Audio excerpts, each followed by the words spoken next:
Welcome everyone to the battle of the two Indian Super GMs in Tashkent, Uzbekistan at the UzChess Cup.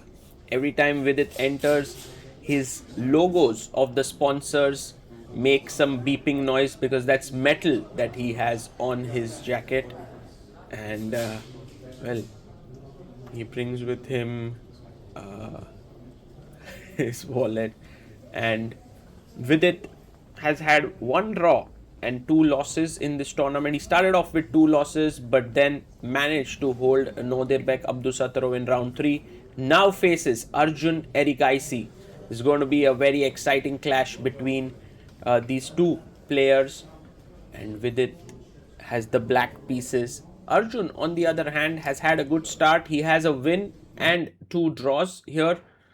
So he is on 2 points out of 3. Vidit gets into his calm, meditative pose before the game. And some players do like to be very, very quiet before the game. Some like to talk and, speak with others. Vidit has his own ritual before the game. And well, Hans Niemann is also there. He's around, and so Vidit and Hans talk a bit. It's not like there are too many conversations you want to have with someone before the game, because there are certain subjects which, when spoken before the game, start playing in your head, and you don't want that to happen during the game. So you talk about usually the food, the jet lag, the weather, and stuff like that. And these are, or maybe what's coming up next, and so on. And there we have Arjun Erigaisi coming in, shakes hands with Vidit. Of course, Arjun and Vidit, very good friends of each other. Uh, they've known each other for years now, and part of the same gold medal winning team in 2024. So have great memories with each other. But now they are opponents and they have to fight against each other. Meanwhile, Vidit still continues talking. Arjun has drawn with Shamshidin Wakidov. He beat Nodirbek Yakuboyev and then drew with Shakhriyar Mamedyarov. His draws with black have been very solid. He won his game with the white pieces. He has white once more. Let's see what he does. Arjun with white opens with pawn to e4. And it's a choice, whether to go for e4 or d4 against Vidit. And he decides pawn to e4. And Vidit usually likes to play e5, and that's what he does, because e5 is one of the most solid lines out there. Very, very solid weapon. Knight comes out to f3, attacking the pawn on e5. And we have knight to c6, defending the pawn. White plays bishop to c4. The Italian is on the board. And let's see what Vidit plays. He's a big expert in the Italian, especially with the black pieces. He has so many games here. c3 with the idea of pushing d4. So knight comes out to f6, attacking the pawn in the center. We have pawn to d3, defending the pawn. And now d6, opening up the bishop. It's a very standard way to play, and Arjun continues with castling. Both the players are so well versed, they know how to meet specific moves. For example, Vidit could play h6, but he knows that bishop g5, how to deal with it, and so he castles here, which is a good move. And generally, you play ideas like rook e1, h3, knight d2, and so on. So he goes rook e1, a good move, with the idea of pawn to d4. We have bishop dropping back to b6. And now pawn to h3 to prevent the knight from coming to g4 and the bishop as well. Pawn to h6, a useful move played there by Vidit. And now knight to d2. Usually knight e7 is such a typical idea. You bring your knight to g6. You also prepare pawn to c6. a4 played. And now there's a6, a5, c6. Vidit goes pawn to a5, equalizing the space on the queen side. And Arjun puts his bishop back on a2. You can see the time on the screen. It's 1 hour 30 minutes for Arjun. So he is in his preparation. Meanwhile, Vidit has played this position before. He has played it against Wesley So at the Tata Steel Chess India in Kolkata. Queen to c2. This is a new move perhaps. In the other game with Wesley, the game went d4 and knight g6. Queen c2, knight to g6, and the ideas remain same. d4. Now careful, because queen is looking here, the bishop pins this pawn, so there could be tactics. Knight h5 looks like an interesting move trying to come to f4, but Vidit goes very solid with rook e8. He defends this pawn, and rook e8 often brings the idea of bishop e6. Now knight to f1. So the queen and the rook defend here. Knight is ready to jump to g3. He goes bishop e6. Happy to trade this powerful bishop. And Arjun takes. He's still in his preparation. That's just insane prep by Arjun. Move number 15 already. Vidit takes, rook takes e6.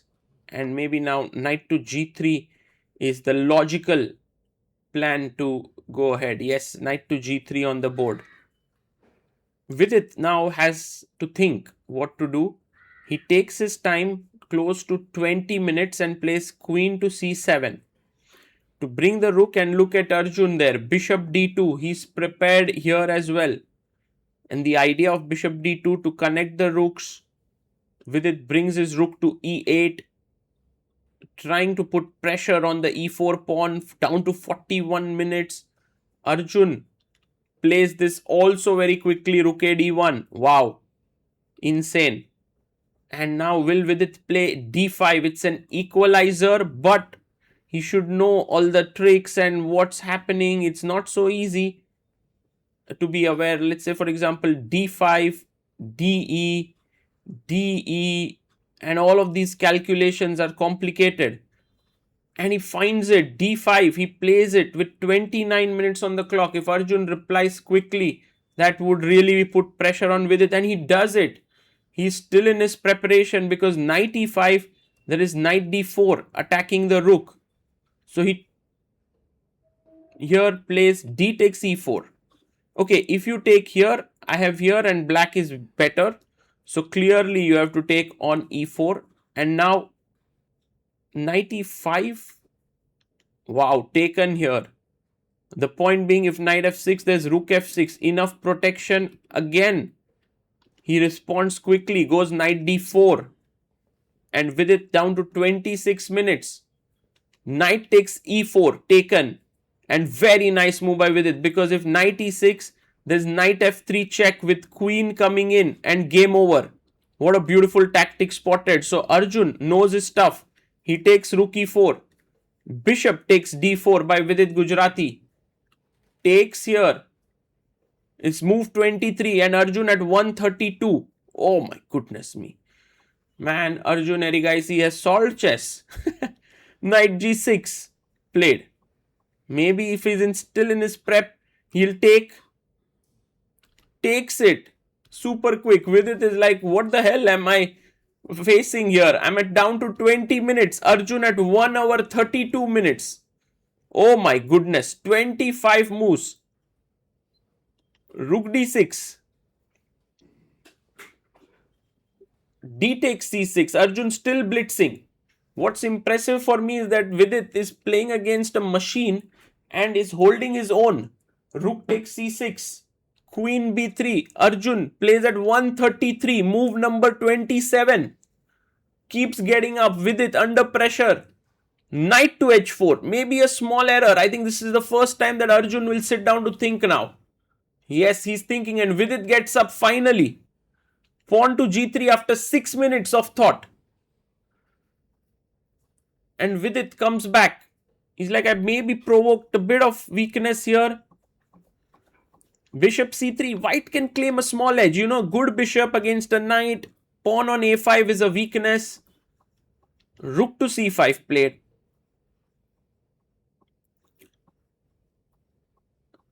And now rook to d5. He's offering a trade of rooks. And maybe the idea is that you attack these pawns, queen takes c5 and queen d1. I'm not sure if you had to take here, maybe queen d1 was better directly. After takes queen d1, queen goes to c7. With it down to 3 minutes. Queen to d4, threatening a mate on g7, nothing less. f6 is forced. Plays it. Good move. And now queen d5, check. Okay, you have to go king f8. I think Arjun's gotten what he wants, perhaps a small edge, putting Vidit under pressure, very little time on the clock, 4 minutes. Bishop d4, keeping an eye here. If next move I get queen b5, that would be tough. But Vidit goes knight to e5.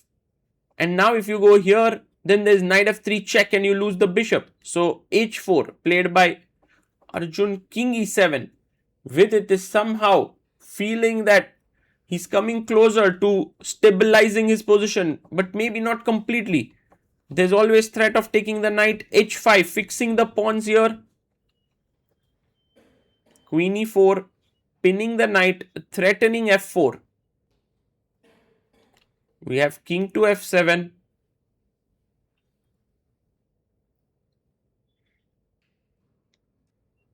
And now bishop takes e5. If you take with the queen, no one knows what this pawn endgame is like. And so pawn takes taken. He goes queen f5. King g8, and now queen h5 is met with queen c6 check. By the way, Vidit gets up as 40 moves are done. Queen a4. This could be a very interesting endgame here with 2 versus 1, but Arjun decides to go b3. Vidit gives a check. Queen f3 played. I mean, you could play king h2, but I guess after queen f6 there's pressure here. So he goes takes, king takes, and Vidit comes down to 8 minutes. He calculates the pawn endgame that this is fine for him. Comes king f7, and Arjun's calculating if king e4, king e6. He goes g4, trying to create an outside passer. Vidit takes. Not so easy to create that. King takes g4.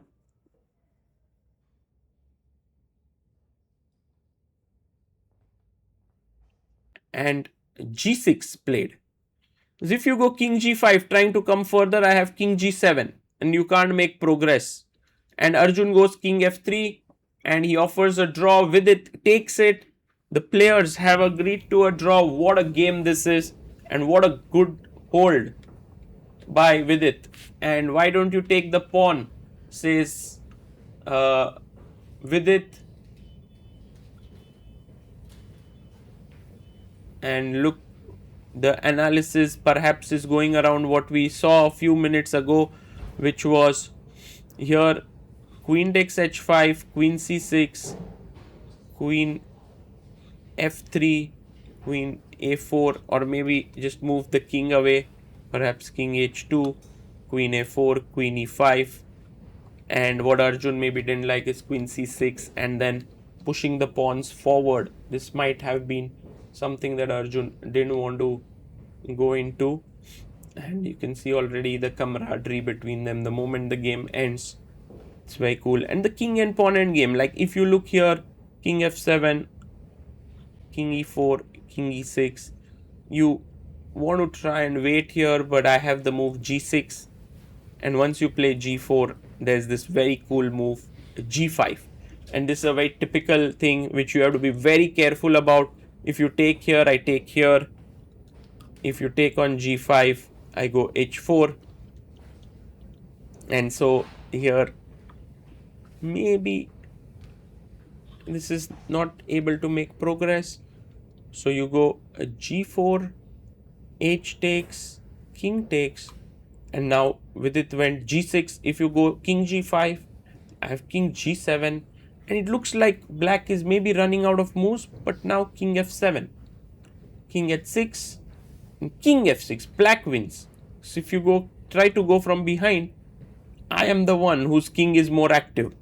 So getting a bit active and trying to win here is not winning. But what I loved about the entire game is this trap that Vidit had set, where after knight e4 he took knight e5 and knight d4 he took here, because knight e6 he found this on the board that there is knight f3 check, and the point is if you take here, queen g3 leads to a mate, king h1 knight f2, otherwise queen f2, and if otherwise knight f3 king f1, then there is knight takes d2, rook takes, and even, I mean, you can take on d2 and get good position, but queen h2 is just killer blow, and you are completely winning here. So Vidit actually played a very, very good game with so much pressure being put by Arjun. He managed to find all the right moves over the board, and Arjun Erigaisi, well, he came to the board with everything that he got,